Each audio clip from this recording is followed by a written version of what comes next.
บ่น้องดีคือว่าแบบว่าคือถ้าว่าได้ลูกเคยนี่ให้ลูกเคยมาเฮ็ดกินบ่แม่นให้ลูกเคยมา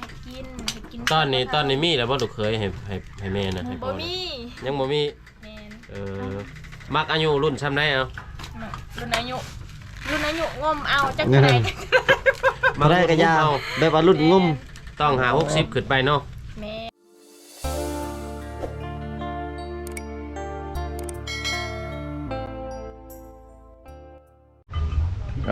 ก็ทักทายสบายดีพ่อแม่พี่น้อง FC ฝั่งลาวฝั่งไทยพี่น้องเนาะก็มื้อนี้ก็อยู่กับ2บ่าวไทยคือเก่าแล้วพี่น้องเนาะมื้อนี้บ่าวไทยสิพา FC มาหาน้องสาวสะอันพี่น้องเว้ยบ่ฮู้ว่าน้องเพิ่นอยู่เฮือนหรือบ่หรือว่าอยู่เฮือนกับผู้ใดเนาะพี่น้องเนาะแต่ว่าตอนนี้บ่าวไทยก็มาฮอดเฮือนของน้องสาวสะอันแล้วพี่น้องกับทีมงานคือเก่าแล้วพี่น้องเนาะเดี๋ยวสิพา FC ขึ้นไปหาน้องสาวสะอันนี่พี่น้องเว้ยโอ้นี่ก็เป็นเพื่อนของน้องสาวสะอันเนาะสาวสะอันพี่น้องเดี๋ยวทีมงานสิพา FC ขึ้นไปหาน้องเพิ่นอยู่เทิงเฮือนเนาะก็อันนี้เพิ่นคือสิแม่นเพิ่นสิเฮ็ดตูบเนาะตูบเพิ่นอยู่เย็นได้นี่พี่น้องเว้ยโอ้คักๆๆพี่น้องเอาไม้แบบ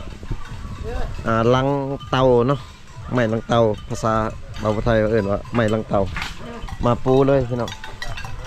เพิ่นสิอยู่เย็นพี่น้องเอ้ยนี่สิมันอยู่เย็นละทีมงานก็ขึ้นไปอยู่เทิงแล้วพี่น้องเอ้ยเดี๋ยวบาลีไทยสิพา FC ขึ้นไปเบิ่งเนาะว่าน้องสาวสะอันเพิ่นอยู่กับไผพี่น้องเอ้ยสบายดีนะพี่สาวบักเพชรพักกันเฮ็ดยังกันนี่นะสาลายดิบ่พักกันเฮ็ดยังข้าวต้มสบายดีเด้อสบายดีปันส่วนสบายดีตุ๊เอาหมอยังนี่นะเอาหมอยังนี่นะเอาหมอแก่เอาหมอน้อยหน่อยดิบ่ คือเป็นใหญ่อยู่อ่ะยังน้อยกินปลาโทษพี่น้องเลยน้อยที่ซื้อเด้อโอ้เพิ่นนี่ว่านอนกับชาวชันนะแม่นบ่น้องน้อยน้องน้อยสาวโสดบ่ซื้อเฟซเพิ่นน้อยสาวโสดแม่นบ่ล่ะบ่แม่นสาวน้อยซื่อๆติ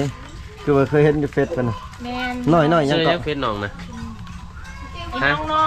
อีน้องน้อยอีน้องน้อยแต่ว่าบ่ได้น้อยเด้อว่าซั่นน้อยที่ซื้อ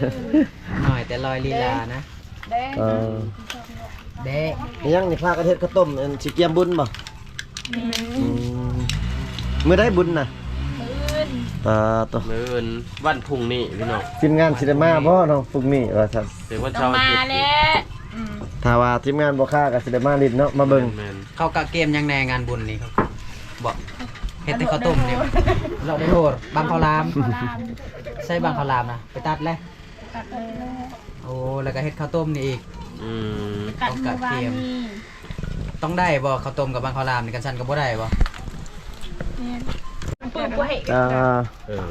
พากันเฮ็ดแบงแม่นบ่ต้องดีเฮ็ดแบงเฮ็ดแม่ยังแบ่งกระต้มข้าวต้มเฮ็ดแล้วก็แบงกันเนาะแบ่งกันกินตัวน้องสาวเขาจะให้กระต้มอยู่นี่เขาบ่ได้มัดอันนั้นเด้น้องสาวดีนี่งามขึ้นกว่าเก่าเด้มาพี่น้องเอ้ยงามขึ้นพี่น้องเอ้ยอย่าให้เรายิ้มลายจนในแคมเขาเจ้าบ่ได้เอาไปตอกเลยพี่น้องจนนั้นจักใบยังนี่ใบแคมบ่งามพี่น้องมีแต่พุงแม่นบ่แม่นใบแคมจักใบหยังเขาเอิ้นเนาะบ่แม่นใบแคมบ่นี่บ่แม่นใบแคมภาษาสุขเอิ้นละฮาลารุ่งกกมันนี่ต่ำๆเนาะอยู่ขี้ดินเนาะบ่มันอยู่ต่ำมันอยู่ต่ำน่ะต่ำห้วยบ่ได้ต่ำได้ชุ่มอยู่ได้ชุ่มบ่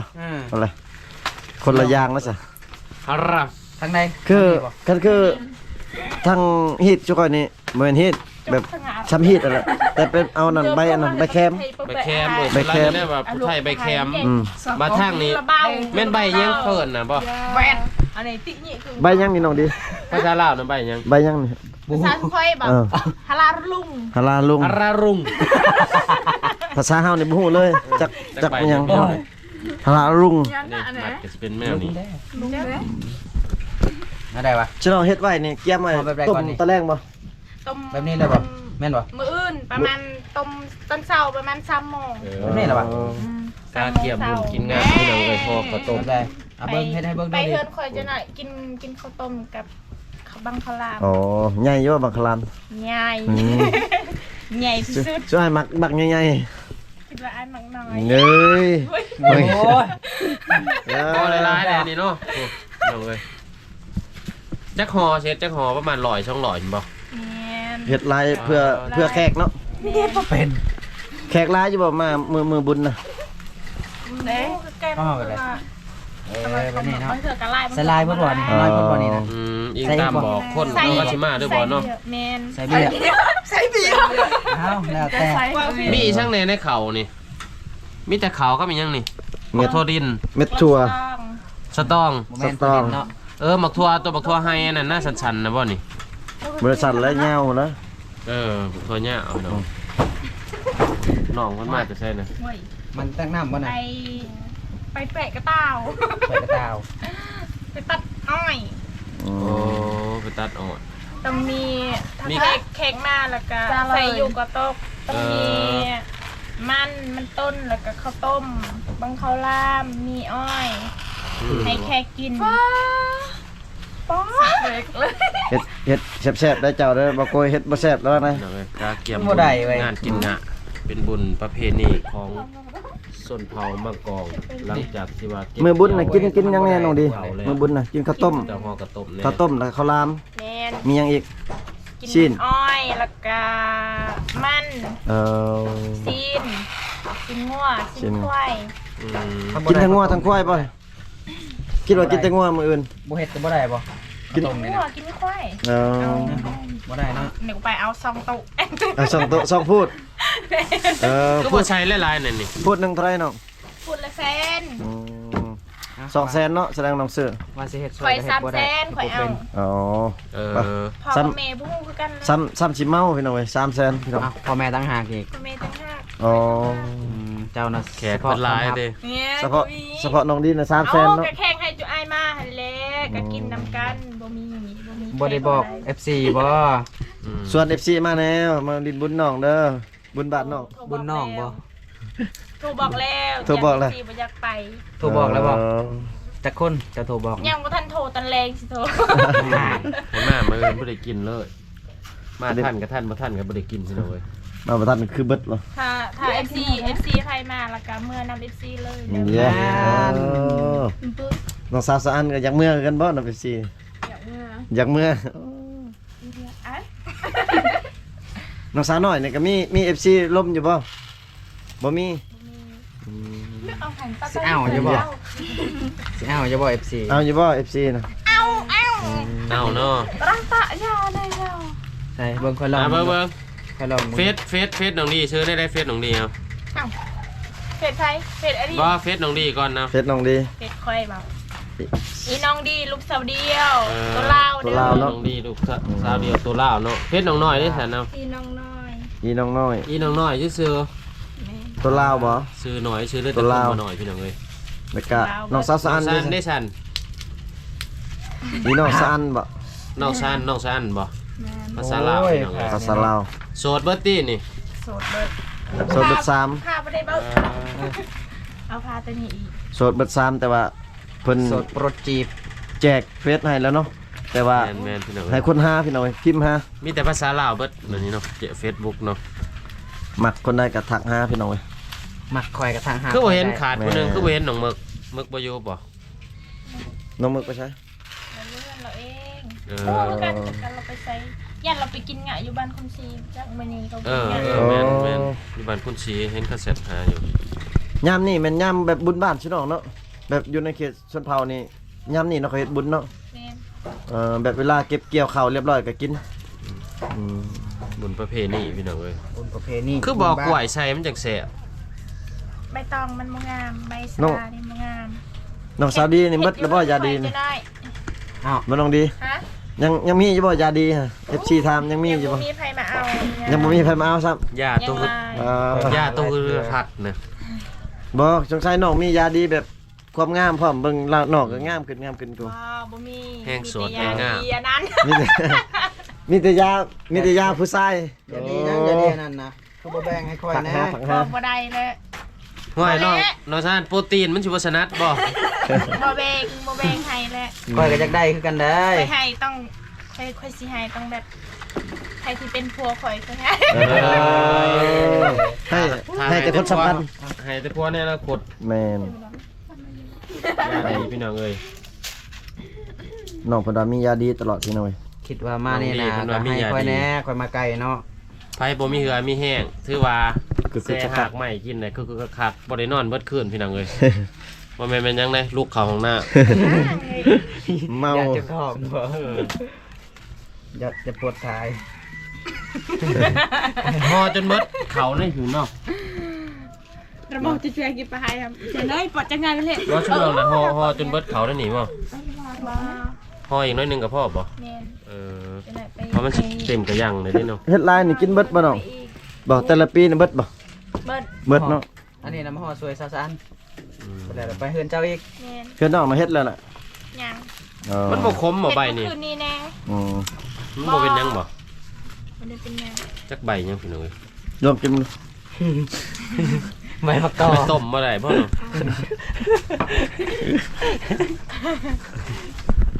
เออ เด้ตะแบ่งตะกร้า เห็นบ่พระเจ้า มาตะกร้า เกียมกะเกียมงานบุญบ้านเนาะคือต้องกะเกียมข้าวต้มข้าวราม สาสารเอาพัว สาน้ำพัวบ่ มืออื่นสารเอาพัว โอ้ยสะอาดสิเอาพัวเลยบ่ยังบ่มีครับ พัวยัง ช่วงนี้เพิ่นจะถึกเลขตลอดได้น้องซันได้ช่วงนี้ได้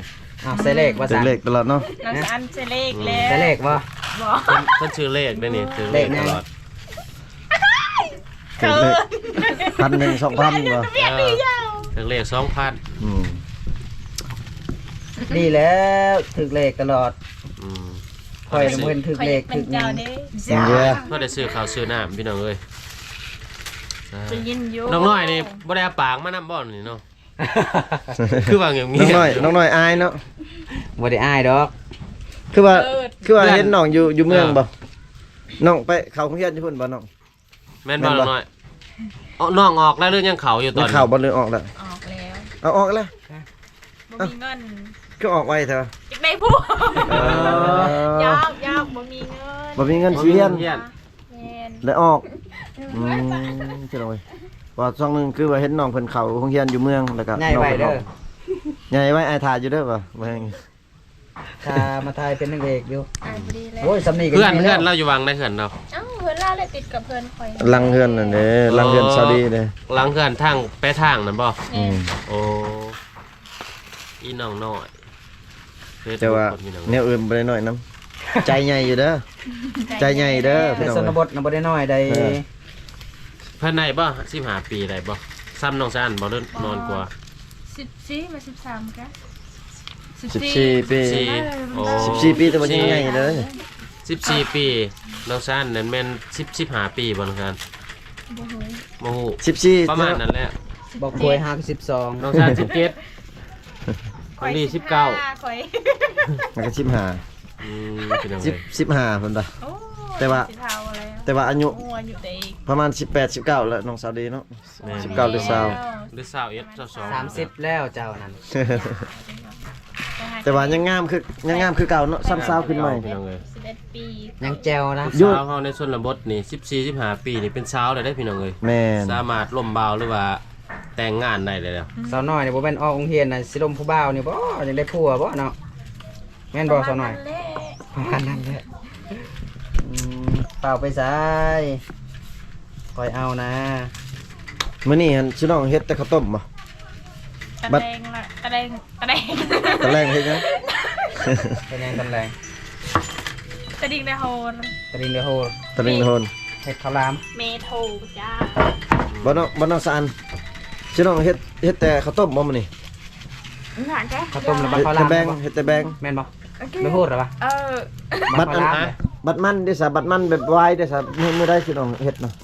มืน ตัดดิ อ๋อ ตัด ตั มา ดแล้ว ตัดแล้ว ตัดแล้วมาเผา มาเผามื้ออื่น โอ้ สิ้นกับมื้ออื่นบ่สิ้นงัวกับมื้ออื่นบ่อ๋อแสดงมื้อนี้นี่เฮ็ดแต่ข้าวต้ม เพื่อนนั่งได้กับชนละเฮ็ดกระตบมื้อนี้ โอ้ยจะเบิ่ง น้องน้อยบ่ได้ฮ้อบ่อยู่เพื่อนน่ะบ่ได้ฮ้อกระต้มบ่ เฮ็ดแล้ว เฮ็ด เฮ็ดแล้ว โอ้ เฮ็ดไว้เถอะ น้องซัน เฮ็ดไว้แท้ช่วยมาสิไปช่วยได้บ่ยิ้มตลอดยิ้มตลอดซะหน่อย ดีพี่น้องเลย เพื่อนดูหน้ากูไปทำไม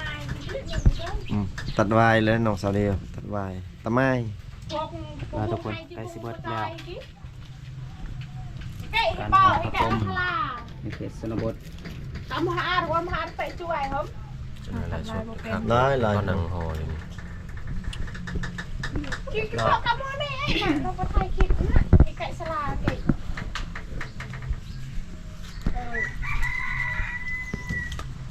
ไปยังหมดดีเหรอ เน่าเหรอเพ่โอ้แม่โทรมาพี่น้องเว้ย เอาเฮ็ดให้เบิ่งดูซะหน่อยเฮ็ดให้เบิ่งดู คิดว่าผู้บ่าวโทรมาบ่แม่นพี่น้องตกใจเบิด บ่กล้วย ทีมงานตกใจเบิดคิดว่าผู้บ่าวโทรมาแม่โทร เบิ่งเขาเจ้าน่ะสำนาญขนาดเนาะเฮ็ดเก่งทุกคนเด้บ่ควรเฮ็ด สิ้น บ่ได้ ถ้วยเนาะ แม่น เฮ็ดอยู่ครูปีพี่น้องเลย อันนี้บ่ได้เซ็ตมันบ่นี่นะบ่ได้เซ็ตเลยบ่ ล้างบ่ได้บ่ ฮะยันว่าเฮ็ดนี่เอา ลื่นล้างเลยแล้วก็โอ้สิเบิดนะพี่น้องเว้ยข้าวนี่ มาเบิ่งผู้สาวชนบทกะเทียมงานบุญประเพณีของบ้านเพิ่นเนาะ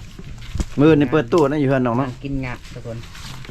ประตูเลย เปิดตู้มันบ่ เป็นเลย เหี้ย เป็นลำบน อยากมาเต้นเด้อ ก็เพื่อนไทยกินเบียร์แล้วก็ขึ้นไปกินน้ำเลย อ๋อ ไปสิกาเนาะมากา ลักษณะแบบแขกคือแบบพ่นโมจักคือเงื่อนแพ้ก็ได้มือเนาะเป็นบ่ ลายยางอยู่ บ่แม่นติ ต้องแบบ หรือว่า เขา ต้อง เขาเอิ้นก่อนเนาะ แมน อาจจะรับโบถาเข้าเอิญน่ะขึ้นไปกินโล สมมุติอะให้อันไปไกลเฮือนเขาแล้วเขาบ่ได้เอิ้นแล้วก็ไปสิกาขึ้นว่าบ่กล้าแล้วแบบนั้น หมู่บ่บอกกับบ่กล้าเนาะ ชนบท คิดว่าอยากไปดังไหนก็ได้สนองงานบุญ แหม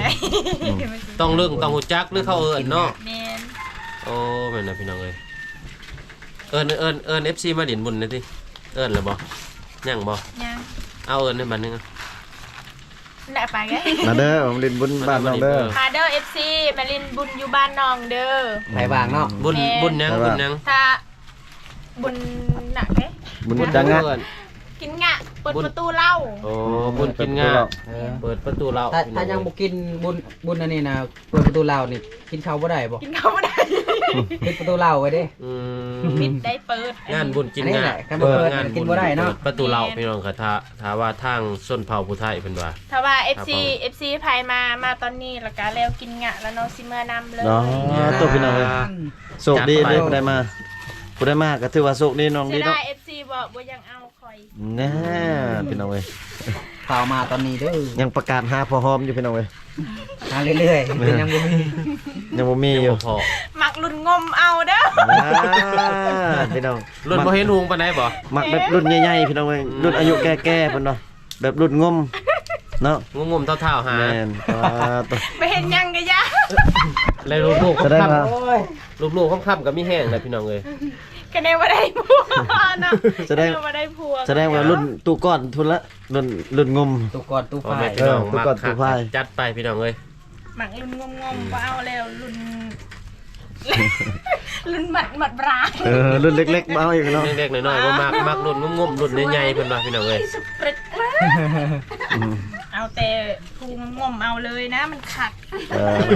พี่น้อง แข็งแรงดี ฟังเอาเด้อ รุ่ พี่ น น้องเว้ย หา ของซาว 60 ดี ปี ว่ะ ขึ้นไปนี่น้องดีมักเพิ่นว่าจัด แต่ ไป ว่าเอาสำนันเขาสิบ่ได้ทิมเขาอีกนะ โอ้แม่นแน่เนาะคันเอาไว้รุ่นก็ยัง โอ้ แม่ ง่ายโพด เพราะว่าสิ อรุ่น ได้ ใหญ่ อยู่เนาะ เอารุ่นแบบนอกว่านี่สิได้ดูแลกันตลอดไปเนาะ แม่น แม่นได้พี่น้องเว้ย เฮ็ด2อันบ่เนี่ย อย่าเลยหรอกูอย่าช่วย อืม ตะกูตะเปาตะ ได้มัดได้อยู่มันง่ายโพดบ่ พอดีเลยให้ใจเอ็น เออ เจตะบังลับ สายยิ้มมันปืนไปเนาะ ยิ้มไปยิ้มมาแควจนแห้งแต่รุมใน อ๋อตกลงจะเฮ็ดไอ้ยังเจ้าเอิ้นภาษาเจ้าเอิ้น ลำปื้อ ลำปื้อ อืม ลำปื้อโอ้ ปื้อ ตอกนะพี่น้องเห็นบ่ ตอก เห็นบ่ตัวนิทานนะเขาว่าบอกลูกเคยไปขอตอกน้ำไม่เท่าอยู่หน้าเด้เขาเกี่ยวข้าวไปลูกเคยไปขอตอกน้ำไม่เท่าแน่ว่าซั่นห้อยขอบอกผิดแล้วว่ะ ตอกแองเนาะ บอกผิดคนแล้ว โอ้โหภาษาลาวเอิ้นใบหยังเนาะที่เอามาห่อ ลำปื้อ เมียนันตรักจริงค่ะ ตอกพี่น้องเอ้ย คือความหมกยังไง บ่น้องดีคือว่าแบบว่าคือถ้าว่าได้ลูกเคยนี่ให้ลูกเคยมาเฮ็ดกินบ่ แมน อืม แล้วเคยมาให้กิน ตอนนี้มีแล้วบ่ลูกเคยให้แม่นะให้พ่ บ่ อนะ มี ยังบ่มี แมน มักอายุรุ่นซ้ำได้เอา รุ่นอายุงมเอาจักไหน บ่ได้ก็ยาแบบว่ารุ่นงุ่ม ต้องหา60ขึ้นไปเนาะ แมน พี่น้องเอ้ยเอาคือบ่มักคนอายุน้อยฉัน อันก็ยังมักคือกันแต่ว่าจะหน่อยไปเอาน้ำคอแล้วเขาก็ทิ่มเขาอีกนั่นเด้บ่มักที่สุด ยันเขาบ่จริงใจเนาะ แม่ เป็นคนอายุหลายแหละแม่นเขาจริงใจ โอ้ หัก มั กัน ก จนเฒ่าจนแก่ แมนมักคนรุ่นอายรุ่นแก่ๆเขาเอาใจเก่ง เนี่ย คือกับมะพร้าวเนาะมะพร้าวเนาะ ยิ่งแก่ยิ่งมัน เนาะ ยิ่งมันยิ่งแก่ เอาเราได้อะไร เนาะมักรุ่นแก่รุ่นใหญ่เด้อ คักที่สุด ที่สุดว่าซั่นแก่ๆใหญ่ๆแห้งมักแหละยาวๆเอ้ยบ่แม่นเราผิดแล้ว เอาเจ้าก็ ที่ว่ามื้อนี้มาเบิ่งน้องกาเกี่ยมงานบุญห่อข้าวต้มพี่น้องเอ้ยผู้ที่อยู่ครบขาดแต่น้องมกน้องมึก น้องมึกน้องมุก น้องดีน้องน้อยแล้วก็น้องสั้นเพิ่นอยู่นํกันเพิ่นเปลี่ยนกันหลังจากที่ว่าห่อข้าวต้มเพื่อนน้องน้อยแล้วก็มาห่อน้องเพื่อนน้องสั้นต่อ พอแล้วนี่นะเศร้าแหละอันนี้ได้สะต้มเรือนเด้เอาไว้ เอาไว้กระดิ่งได้โฮริ ไว้หนึ่ง ใส่บังคลามอีก อ๋อเฮ็ดข้าวหลามต่อพี่น้องเอ้ยเพิ่นว่าเรียบร้อยแล้วพี่น้องเอ้ย เอามองของมัน น้องเพิ่นเฮ็ดข้าวต้มคลิปนี้ก็บ่มีหยังหลายพี่น้องเอ้ยมาเยี่ยมมายามน้องสาวสะอันกับพอดีเจอน้องสาวดีแล้วก็น้องสาวน้อยเพิ่นเนาะมากำลังเฮ็ดข้าวต้มกะเกียมงานบุญประเพณีของหมู่บ้านเพิ่นนั่นล่ะพี่น้องขอบอกขอบใจ FC ที่เข้ามาติดตามรับชมคลิปแต่ต้นจนจบพี่น้อง